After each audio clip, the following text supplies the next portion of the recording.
So, I haven't been able to figure the tech out to convert my audio into a video. So, this is what I'm doing. I don't want to re record the whole thing. I'll have to get some tech wizard to help me do this stuff.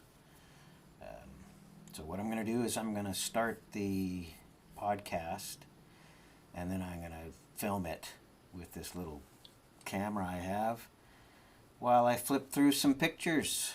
So you can see some pictures of flowers, and then there's pictures of the farm. The farm probably in the last 6 7 years, whatever, 8 years maybe. Well, might be, let's see when, 2014. 2014, so before my mom died. Farm was in kind of rough shape. Anyway, let's get started. I have a story and I want to share it. It's a true story. It's a story of my life, and some of the things that I'll share, many of you have heard already. Some of the stories.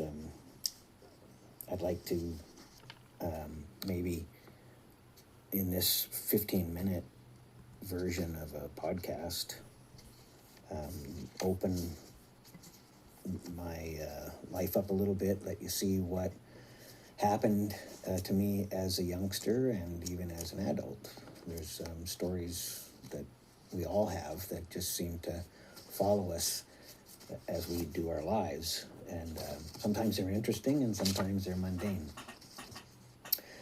There's a lot of interesting things in my life, mostly my childhood people find interesting, but then once you get into that aspect of my life, then it makes adulthood seem more interesting too, because of the background that's involved there. So I want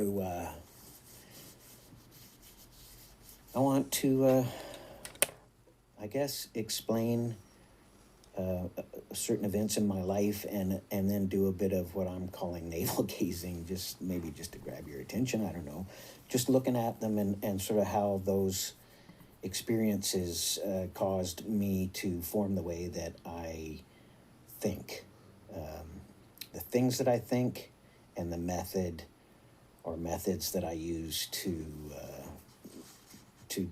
find reason. So those are the things that we'll do. If you're interested, you can follow along. I'm hoping also to play a song, mostly original songs, though at the end of this, or maybe at the beginning, I'll see when I post it, I want to share a song that has sort of become my theme song, I think you might say. It's called Trouble, and it's written by Steve Goodman. And it's the lyrics are good, the music's good. It'd just be me on my guitar and singing and playing. It'll be fun. Most of you have heard me. If you've heard me play, you've heard me play that, because it's like I play that song almost every time I pick up a guitar. Not my song. Steve Goodman gets all the credit for that one. So where do I start? I guess. I want to start with a story.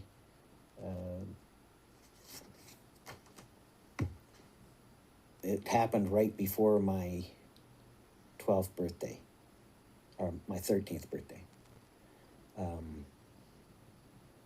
The reason I want to start there, I have to give a little bit of background, because there was a catastrophic or a magnificent, or any number of different words. No, that's not the word. The word is providential. There's a providential event that happens in my life that sort of causes me to spin in a different direction. Mind you, my whole life I was spinning in a different direction, it seems. So, and I'm not the only, a lot of people think that about their lives, don't they? Like, I don't belong here. What the hell? Anyway, we'll get to stories that leads up to that first, but my 13th birthday, right before that, there's me, my brother Joe, who's 2 days older than me. He's my stepbrother. And two friends, Gina, who was 16 years old at the time. She was a runaway from Los Angeles area. She had had a pretty rough life and fled to Canada. And I have a lot of stories about her, and she's a very colorful character. And she's written a book herself, which is an interesting portrayal of portrayal of her life experiences as well. Hers is quite a bit different than mine, the method that she's done. I can make that available at some point or give a link or something, because I think she has it online. And then Woody. Woody was a friend from Alabama, so you have to understand that part too. I was born in Birmingham, Alabama, and lived there until I was 11 years old. So Woody was part of that group. So when I was 12, she was probably 21, 22, and a pretty close friend. There was just four of us, and we did LSD at the farm, which some of you have been to. It no longer belongs to our family, which is unfortunate, but also a lot less work than having it.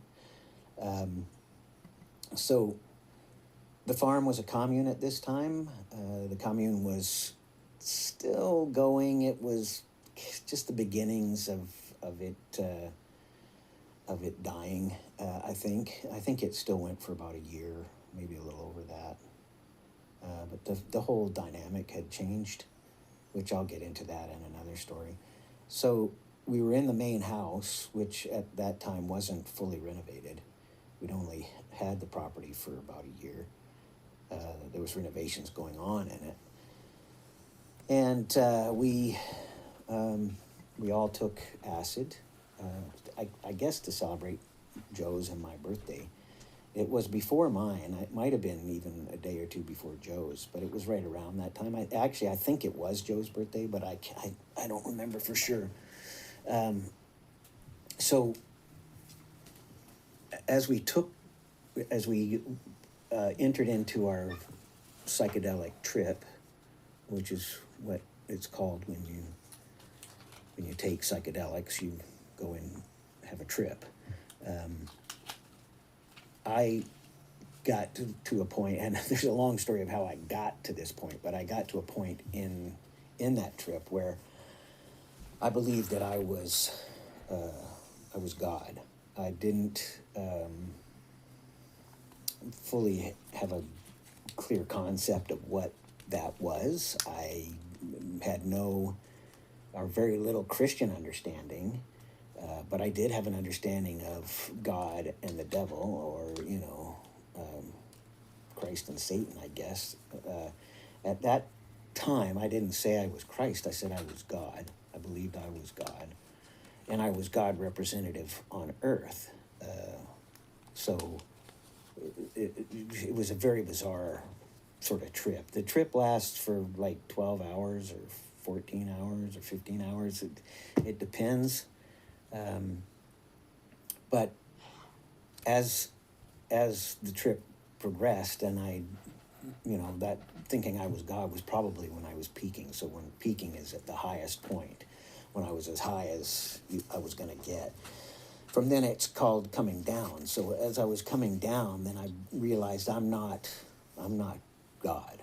I must be the devil. So I had some Christian concept of God and the devil.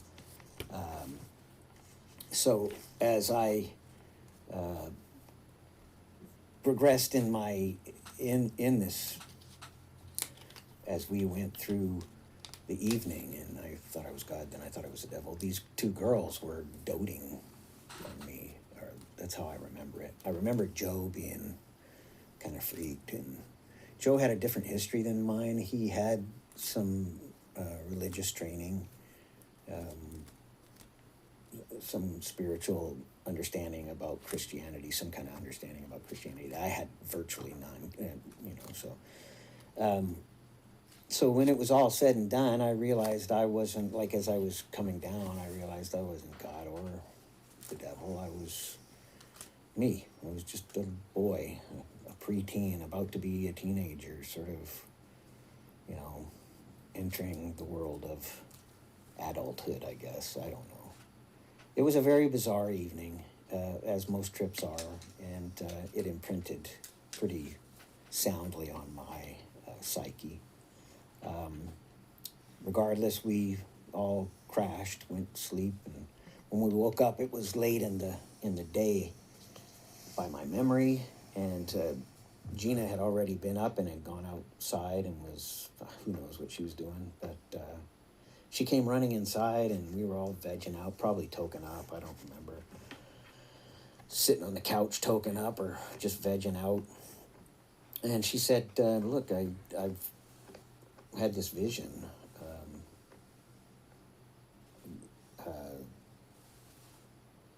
An angel came to me. She didn't call it a vision. She said, I saw an angel. An angel came to me and gave me a name and a phone number and an address and told me we have to go to Vancouver.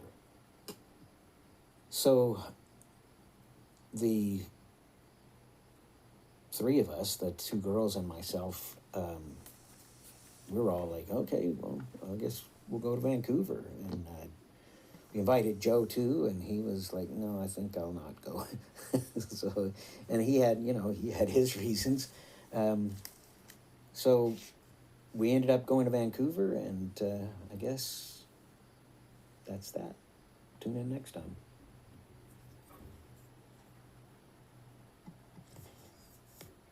As a bit of an addendum, I want to say I'm going to try and make the talk about 15 minutes long, between 10 and 15 minutes, and then put a song at the end. So there'll be like two separate things. I haven't quite figured out how to get the song attached to the main body of the podcast. I may have to experiment a bit. I'm going to try and get it hooked in to the end of this podcast. But like I said, as an addendum, I want to say that before posting this, I shared it with Joe. I didn't want to share anything that he might not want shared. Like I don't know how personal it was for him. It's very interesting. We had a brief talk. It was texting. I don't know how brief it was. We talked quite a bit, but it we got to sit down and do a face-to-face. And my experience was totally different than his. And I would assume that Gina's and Woody's was totally different than mine, except that we continued to travel together to Vancouver and become part of the Jesus People's Army. Joe's memory of that trip was listening to music and letting us do our trip. So it's interesting. I think that's really cool. We all have our trip. We all have our own memories. I think there's a constant. I think there's a thread that runs through them. I think there's a thread that runs through all of human history. I had a very cool talk with somebody a couple days ago. No, it was yesterday. Met Swen on the street, had a talk with him about the continuity of history, human history, and how our ancestors affect us even if we're not aware of it, that their lives, the things that they experienced, imprinted their children. And, so like my mom and my dad's experience imprinted me because they were a result of the things that they experienced. And their parents imprinted them. So my grandparents imprinted my parents. And their parents imprinted them. So great-great-grandparents. And it goes on forever. It's in perpetuity. It just keeps going. Our worldview is established in part by the things that we learn from our parents and the things that they learned from their parents. So, we make of that what we make of that. It's a lot of it is our own decisions. Just some more interesting, that's navel gazing stuff. If you've ever taken a trip and watched the traces of your own fingers in your own hand, it's a little bit cosmic, but it's based in some very real stuff. So anyway, shout out to Joe and all of y'all. I'm going to try and attach the song now, so we're almost at 15 minutes on the spoken part of the podcast. If I can't attach it, I will post a song separately at the same time. So it'll be like 2 podcast posts. I don't have a provider or carrier like Spotify or anything like that yet, so we'll get there. This right now completely operates like production values are directly related to the equipment that I have, the knowledge that I have, and the where I am. I'm sitting in a bedroom with the window open because it's hot, and I'll pick up background noises from the neighborhood. Anyway, such is life. We'll work on these things. Peace out.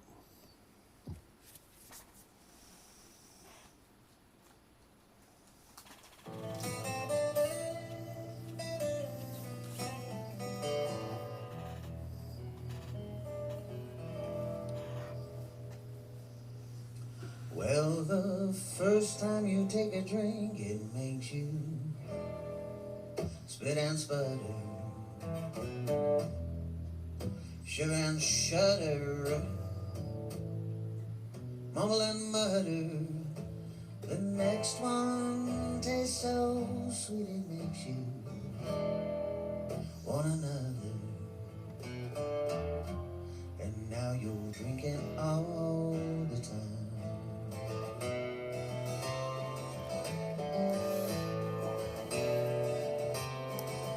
If you're looking for trouble,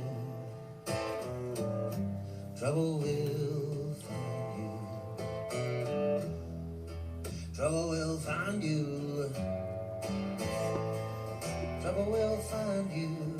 If you're looking for trouble, trouble will find you. You sure don't have to look too far.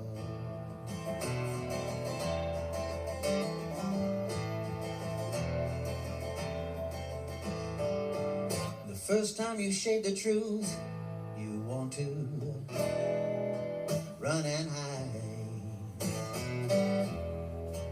Your throat gets dry and your tongue gets tied, and then you start to thinking maybe no one knows you lie, and now you're shady all the time.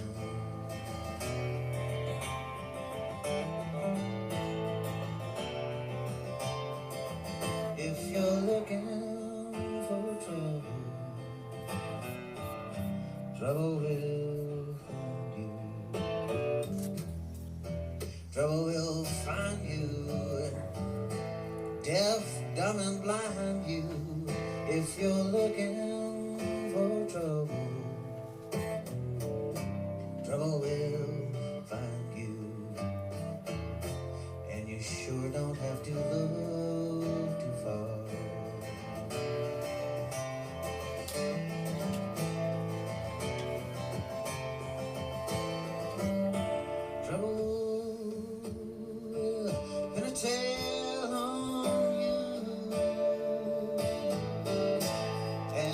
Follow you.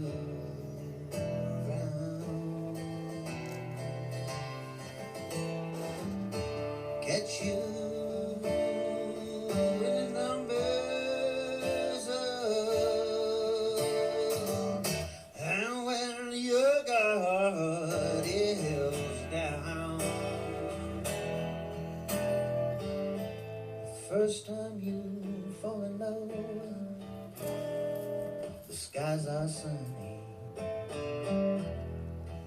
She calls you honey. Your jokes are funny. And then somehow she shows you she's only in it for the money. And now you're drinking all the time.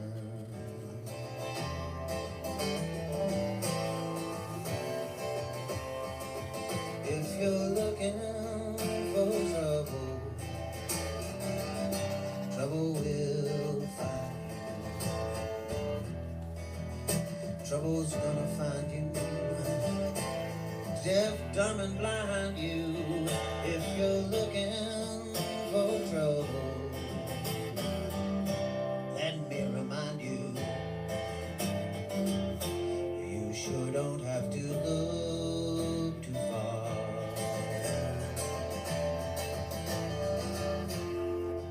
Trouble in your own backyard. Trouble in your own backyard. Trouble in your own backyard.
The song Trouble, copyright Steve Goodman. Excuse me. My voice isn't as pure as it used to be when I was younger, and my fingers don't move as swiftly or as accurately around the fretboard or keyboard, depending upon what instrument I'm playing. So I hope you enjoyed it. I hope this is an interesting project to you, and if so, we'll see you later.